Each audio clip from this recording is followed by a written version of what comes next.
छू लेने दो नाजुक होठों को। मेरे दोस्तों, मेरा एक प्रयास है दुनिया भर के अंदर जो रफ़ी साहब के चाहने वाले हैं, जो उनके फ़ैन हैं, उनसे मोहब्बत करते हैं, उन्हें मैं एक मंच पर लेकर आना चाहता हूँ। मेरी कोशिश इतनी है कि रफ़ी साहब के नगमों को लोग आज भी गुनगुनाएं, उनके गानों को सुने, उनकी गानों की गहराई को सुने और समझें कि रफ़ी साहब क्या थे, क्या हैं। दोस्तों, दुनिया के अंदर हमेशा वक्त बदलता रहता है, वक्त के साथ साथ निज़ाम भी बदलता रहता है। ऐसे ही जब रफ़ी साहब थे तब दुनिया की हालत कुछ और थी। आज रफ़ी साहब इस दुनिया में नहीं हैं तो दुनिया के हालात कुछ और हैं। लेकिन हमेशा एक चीज़ कायम रहती है, वो है अल्लाह।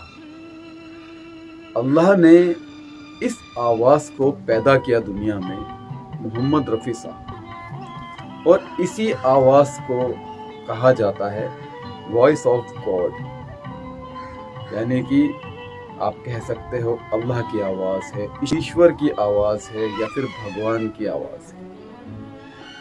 और मेरे दोस्तों, मैंने बहुत सारी आवाज़ों पर रिसर्च की, सुनी, लेकिन रफ़ी साहब का मुकाबला कोई नहीं कर पाया, क्योंकि रफ़ी साहब के पास वो गला था कि जिस गले को लोगों ने रिसर्च किया है, जिस गले के ऊपर अंग्रेज़ों ने रिसर्च किया है, जिस गले के ऊपर वो गला था।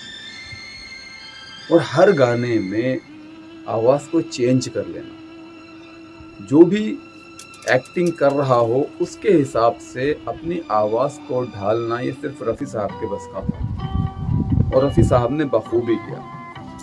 आप उनके गाने सुनिए, जब आप उनके गाने सुनेंगे तो आपको दिखेगा कि रफ़ी साहब किस तरह से कलाकार के हिसाब से अपने गले से आवाज़ को निकाला करते थे। आज तो जो कुछ भी हो रही है ना, रफ़ी साहब के गाने गा रहे हैं तो रफ़ी साहब के गानों पर नकल की जा रही है।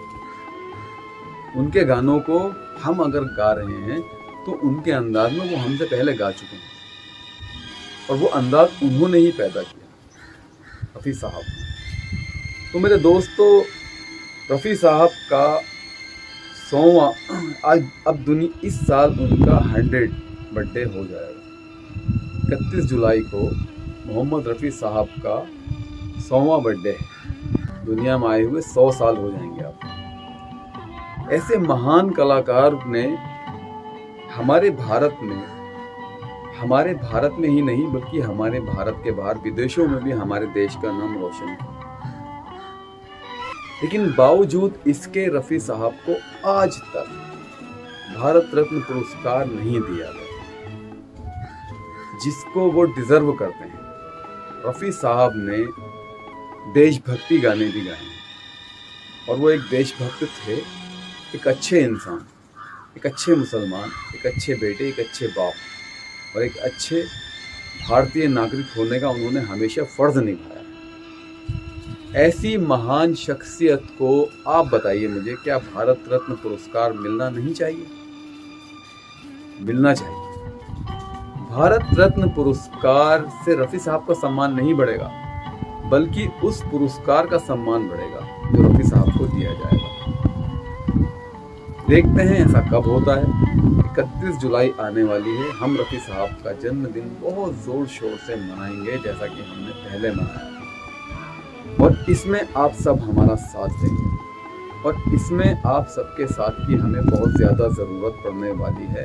तो दोस्तों, प्लीज़ मेरी आपसे रिक्वेस्ट और मेहरबानी है कि इस वीडियो को देखिए, लाइक कीजिए और दुनिया को बता दीजिए कि 31 जुलाई आ रहा है और रफ़ी साहब का बर्थडे भी बहुत करीब है, और हमें मिलजुल कर रफ़ी साहब के लिए भारत रत्न की आवाज़ उठानी है कि ये पुरस्कार उनको मिले, और मिलकर ही रहेगा, ऐसा नहीं है कि नहीं मिलेगा।